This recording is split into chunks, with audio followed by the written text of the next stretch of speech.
Programming assignment in the subject Introduction to Data Science with R. Today we will discuss about demonstrating working of matrices in R language. To begin it with, you will require some knowledge of vectors in R for using or for implementing this programming assignment. So let's begin with our RStudio. So now I am in my environment.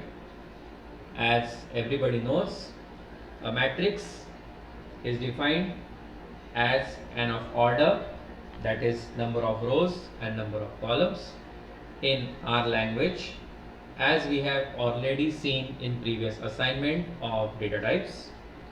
That matrix is also one of the data type object that is available to us in our language. To create a matrix, we will be storing it in a variable. We require a function called as matrix. The first parameter is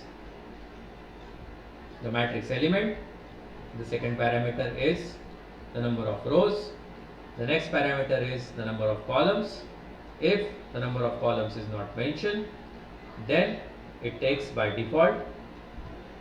And the next parameter is how the elements will be stored in a matrix, that is either they would be stored row wise or they would be stored column wise.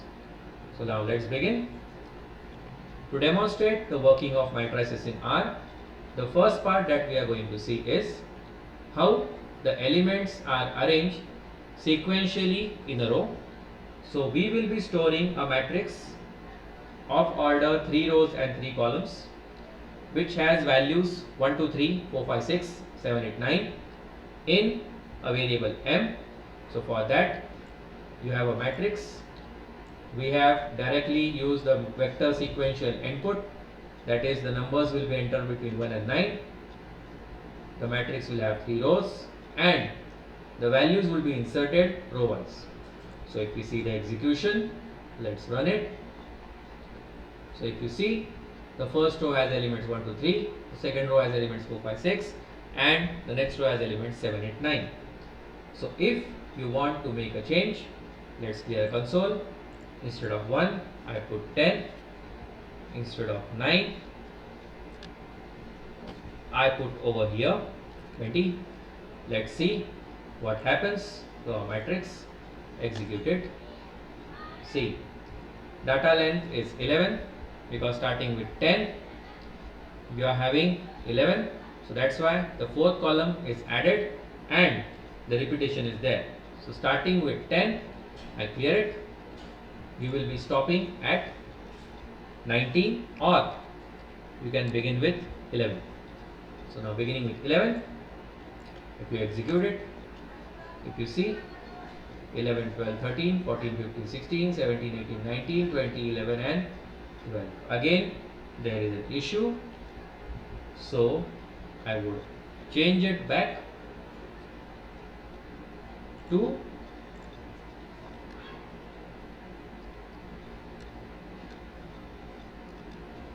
1 colon 9. So 9 elements. Executed. I am getting my answer. Instead of this, what I will do, I will copy and I will paste another matrix. Same thing, I would change it to M1. Just we have seen previously. I will print over here M1. Then again I will go, instead of directly, I will have 11, 12, 13, 14, 15, 16, 17, 18,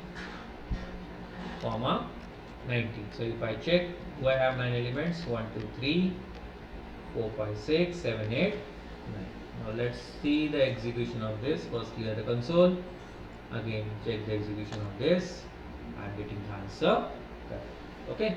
So if it is not possible in the sequential pattern, you can do it with the help of manual pattern. So this is the way. Either you can put, if you have values, if you have random values, then you can use the vector element. Okay. Now the same thing if you are arranging it row wise, or sorry, same thing you are arranging it column wise. So I will clear the console and I will try to execute it. If you observe, in earlier the parameter by row was true. In this case, the parameter by row you have to make it false. So if you make it false, automatically it will take the input column wise. So if you observe the first column 1, 2, 3, 4, 5, 6, 7, 8, 9. So what I will do again, I will copy this by mistake. I will paste it. Instead of M1, I will go for N1. I will go for N. Instead of this, again I will go for N. And over here, I will make it false. So once I make it false, I'll try to run it. Let's see. Now, earlier you are having 11, 12, 13 like this. Now you are having 11, 12, 13, 14, 15, 16, 17, 18, 19. So that's in ways your entry is made column wise. So moving on further, let's clear the console first.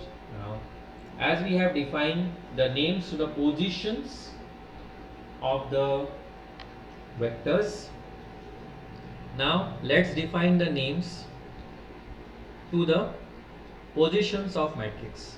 So my 3 rows are given the names using a vector row names, that is row 1, row 2 and row 3.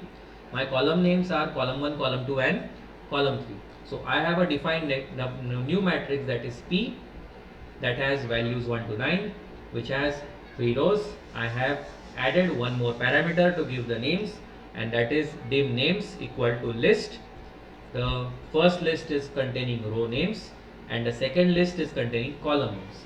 Now this function, that is the list, if you have observed, again it's a data type. So the first element is row, second element is columns. I try to print this matrix. Let's see what is our output.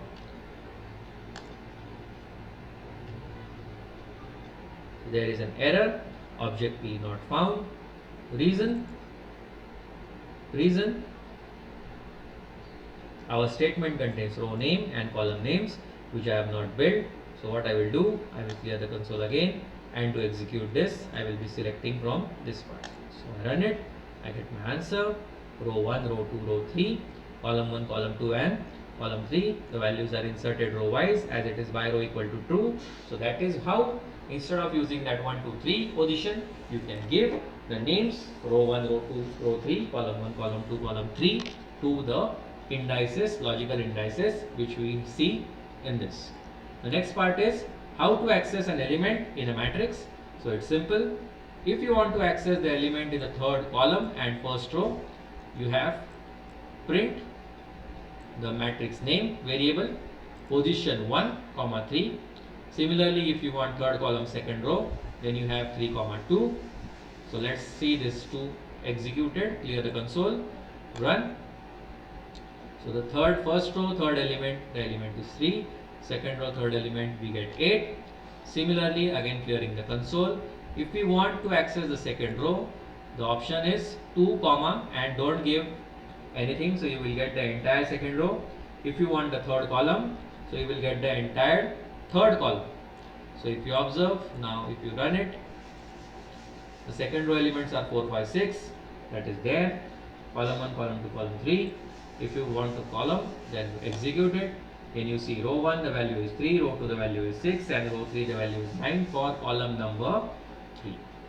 So now let's create a simple 2 by 3 matrix and let's see whether we can perform matrix arithmetic, that is matrix addition, matrix subtraction and so on. So I have a matrix 1 that holds some values. I have a matrix 2 that again holds 6 values. The number of rows in both the matrices are 2 because we know for matrix addition and subtraction we require the number of columns and number of rows to be same. So I execute this both, clearing the console first, then I click on run. I have my both matrices. Then as we have done with the help of with the help of the operators we can execute it. Now instead of this print, when you want to concat two strings, then you can have the print function, that is cat.